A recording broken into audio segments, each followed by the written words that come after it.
The alert comes at 0347 station time that a pressure sensor in agricultural ring 7 detects a deviation of 0.3% within tolerance. The system logs it and moves on. 14 hours later, a second sensor 2 compartments away registers a similar anomaly, still within tolerance. Still ignored. By the time a technician notices the pattern, a hairline fracture in a sealed junction has been venting atmosphere for nearly a day. The breach is smaller than a human hair. The repair takes 11 minutes. But in those hours, the atmospheric processors have burned through nitrogen reserves that took 3 weeks to accumulate. No one dies today. But the margin just got thinner. And in a closed system holding a million lives, margins are everything. The first thing to fail won't be the shell. It'll be a subsystem you've never thought about. The Bernal Sphere concept emerged in the 1970s from physicist Gerard O'Neill, who asked a deceptively simple question. Instead of colonizing planetary surfaces, could humanity build its own worlds? The sphere would rotate to create artificial gravity, contain its own atmosphere, grow its own food, recycle its own water. 50 years later, we still haven't built one, not because we lack imagination, but because every elegant solution reveals 10 underlying problems, each one capable of killing everyone inside. This isn't a story about whether we should build a Bernal sphere, it's about what would try to kill it if we did. To make spin gravity comfortable, the sphere has to be big, but that one choice explodes everything else. Human inner ears tolerate rotation only to a point, above roughly 2 revolutions per minute. Many people experience persistent nausea and spatial disorientation, though individual tolerance varies widely and long. Term adaptation remains poorly understood. To stay below that threshold while generating near-Earth gravity at the rim, you need radius. 1 revolution per minute. Reaching 0.9 g requires approximately 900 meters of radius. That means a sphere nearly 2 kilometers across, with interior surface area of several million to around 10 million square meters. Every meter of radius adds structural mass, atmospheric volume, and thermal load. The scale dictates your engineering before you've laid a single plate. Consider a family near the equator where gravity feels closest to Earth normal. They wake, prepare meals, send children to school a quarter kilometer away. Their routines feel terrestrial until one walks toward the rotational axis for a medical appointment. With each step centerward, gravity weakens. The corridor tilts unexpectedly. The Coriolis effect tugs at their limbs. Dropped objects curve. Poured water spirals. The children adapt within weeks. Their grandmother, arrived from Earth at 62, never fully adjusts. She stays near the rim, where her bones remember how to stand. The sphere accommodates both, but neither perfectly. Radiation shielding sounds simple until you ask one question. Where does all that mass come from? At a Lagrange point, there's no planetary magnetic field for protection. Galactic cosmic rays penetrate conventional materials and shatter into secondary particles, sometimes more damaging than the primaries. Solar particle events can deliver lethal doses within hours. Effective shielding requires mass, typically cited at 200 to 500 kilograms per square meter of exterior surface, depending on acceptable dose rates and shielding geometry. For a sphere 2 kilometers in diameter, that suggests millions of tons. Launching from Earth is economically impossible. The only plausible sources are asteroid mining or lunar extraction, industries that don't exist at the required scale. The shielding problem isn't physics, it's industrial logistics disguised as physics. The klaxon sounds at 11:42. Solar monitors have detected a coronal mass ejection. Estimated arrival, 14 hours. Residents begin moving toward the core, where the structure provides additional shielding. Children go first, guided by teachers who rehearse this every 40 days. A pregnant woman hesitates at the shelter entrance. Low gravity makes her nauseous, and last time she went into false labor here, the medic offers a sedative. She accepts. The shelter fills. Over 4 hours. Radiation peaks 18 hours later, exactly as predicted. Total additional dose, negligible, but air filtration ran at surge capacity all day. 18 filters need replacement. Those filters are manufactured from polymer feedstocks that arrive by cargo shuttle every 19 weeks. There's enough reserve for 2 more events this quarter. Maybe 3. The million-person city creates waste heat like a power plant. So where does the heat go in a vacuum?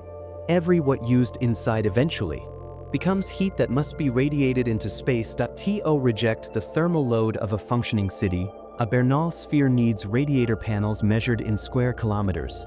They extend on massive armatures, always oriented away from the sun, always vulnerable to micrometeorite damage. A punctured radiator loop doesn't explode. It simply stops rejecting heat from that section. The thermal margin shrinks.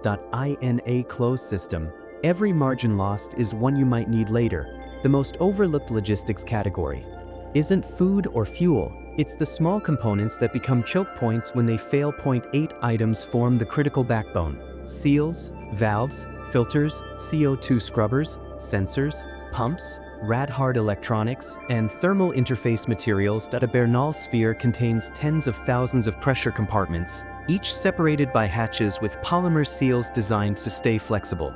Across decades of thermal cycling and radiation, when a seal degrades, it weeps, a slow leak the atmospheric system compensates for by burning reserves. The sensors detecting these leaks are themselves failure-prone. Radiation damages their semiconductors over time. Rad-hard electronics exist but are slower, expensive, and not yet manufactured at habitat scale. The pumps circulating coolant require thermal interface materials that break down in vacuum-adjacent conditions. CO2 scrubbers use sorbents needing regeneration on monthly schedules. Filters in water recycling clog or crack. Valves controlling pressure differentials contain moving parts that where a stuck valve during emergency isolation can mean the difference between contained breach and cascade. Every design adds redundancy until you see the maintenance burden that redundancy creates. The maintenance bay operates continuously. Yusuf has worked this section 6 years, longer than most. He knows the sound of a pump approaching failure before diagnostics catch it. Today he's replacing a thermal interface pad, a 40-minute task according to the manual. The manual was written on Earth. It doesn't account for the cable run rerouted or the bracket now blocking access. Yusuf finishes in 2 hours and logs a redesign recommendation. His note joins 11,000 others. The question is never whether something is being deferred, it's whether the deferred thing will fail before someone reaches it. The habitat can survive a meteor strike, but can it survive a microscopic contaminant in the water loop? Closed-loop recycling is mature technology. The ISS has operated such systems for decades. Scale to 1 million people and the challenge changes qualitatively. A contamination event, chemical leaching from a degraded fitting, biological bloom in a holding tank, can propagate before detection. Filters catching particulates are themselves failure points. A filter failing closed blocks flow. Failing open passes contamination downstream. The habitat stocks spares and manufactures replacements. But in the gap between failure and repair, 1 million people still need to drink. A gray market emerges for smaller filters, personal water units, residential air purifiers, hydroponic screens, officially allocated by lottery when demand exceeds supply. Unofficially, they circulate through favor and barter. A connected family might have 3 filters when neighbors have 1. When gastrointestinal illness sweeps a residential block, epidemiologists trace it to inadequate filtration in 18 households waiting 9 weeks for replacements. No one dies. But the outbreak reveals how habitats stratify when resources become scarce. And resources are always becoming scarce somewhere. The docking hub is a convenience, and potentially the single most dangerous interface in the entire structure. Every port is a pressure boundary pierced intentionally. Every seal must mate with external hardware exposed to thermal extremes, radiation, debris, misalignment. Damages seal surfaces. Pressure differential during hatch opening risks explosive decompression. The hub rotates continuously to match spin, adding mechanical complexity. Its gyros require power, cooling, maintenance. A gyroscope failure during approach doesn't cause immediate catastrophe, backups exist. But forces abort, wastes propellant, strains schedules. The hub is where the habitat touches the universe. Every touch is a risk. Building a 1 million-person habitat first would be civilizational hubris. The path runs through predecessors. Phase 1, a small rotating habitat, perhaps 100 meters radius, housing under 100 people, testing human tolerance and component longevity. Phase 2, 10,000 residents, large enough for genuine governance, economic activity, political factions, resource triage. Phase 3 inherits every lesson and confronts new challenges: agricultural volume, industrial capacity, thermal cycling, waste processing. Each system interconnected, each dependent on others. Point 1 weak link: spin health limits, shielding mass, thermal balance, maintenance logistics. Can collapse habitability. A council of 7 meets near the rotational axis, where gravity is low and the symbolism intentional. The secondary cooling loop in manufacturing sector 4 has failed. The primary shows thermal stress. The sector produces polymer feedstocks for seals, filters, gaskets. If it overheats, production stops. If production stops, the component pipeline empties within months. Engineering recommends reducing power to residential blocks 3 through 9. Representatives object: reduced lighting, climate control, hot water. 2 hours of discussion yields a compromise. It satisfies no one. It's implemented anyway. Even if the engineering works, the final constraint might be governance. Who decides what gets shut off first? The first child born on the sphere is now 14. She has never felt Earth gravity. The curved landscape, the apparent weight of objects, the way water falls. These aren't novelties, they're just how things are. She runs differently. Her gait adapted to Coriolis forces she doesn't consciously notice. Doctors monitor her closely, comparing metrics to Earth baselines. And habitat-borne peers. Data is encouraging, mostly. Some anomalies: inner ear development, proprioceptive calibration, vertigo when transitioning between gravity zones. No one knows what happens to these children in old age, yet no one knows if they could ever adapt to Earth. Unknown: was it worth it? The case for building a Bernal Sphere rests on survival mathematics. Earth remains vulnerable to extinction-level events, and a self-sustaining off-world population represents genuine species resilience. A sphere offers Earth-equivalent gravity, protecting human biology in ways Mars at 0.3 cannot. Estimate: it provides closed-loop sustainability independent of planetary resources. The case against is equally compelling. The engineering margins are razor-thin, the industrial prerequisites don't exist, and the governance challenges may exceed human institutional capacity. Every failure mode cascades. Every subsystem depends on every other.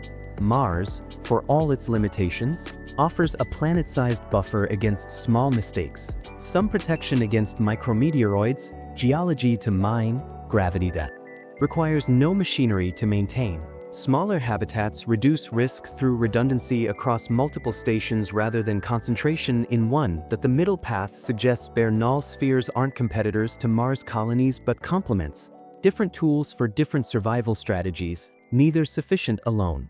The question isn't which option is best, it's whether humanity can coordinate well enough to pursue any of them. The sum of all constraints produces something neither ship nor planet: a closed life infrastructure megasystem whose survival depends on thousands of subsystems functioning continuously, any of which could become the single point of failure that collapses habitability. The sphere isn't built with steel and glass, it's built with coordination. Agreements about sharing air and water and heat, institutions holding legitimacy across generations, maintenance cultures noticing hairline fractures before catastrophe, social contracts allocating filters fairly when filters are scarce. Mirrors direct sunlight to simulate a 24-hour cycle, dawn sweeping across the curved interior.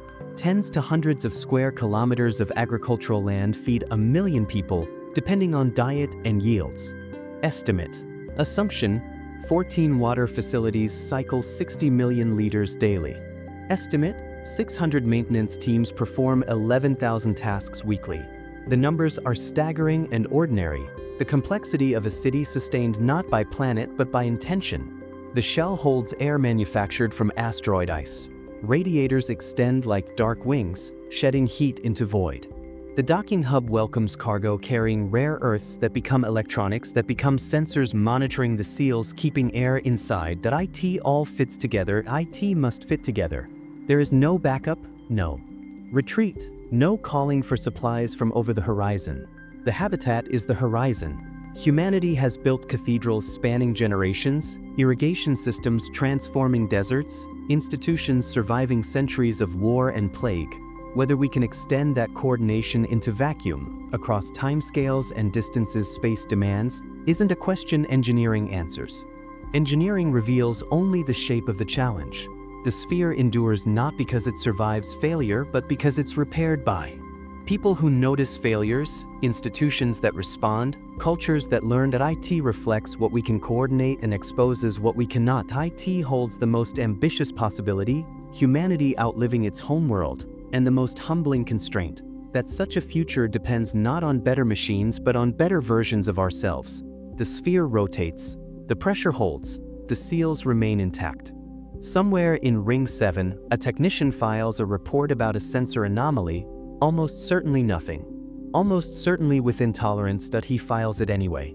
Because in a closed system, margins are the only things standing between civilization and the dark.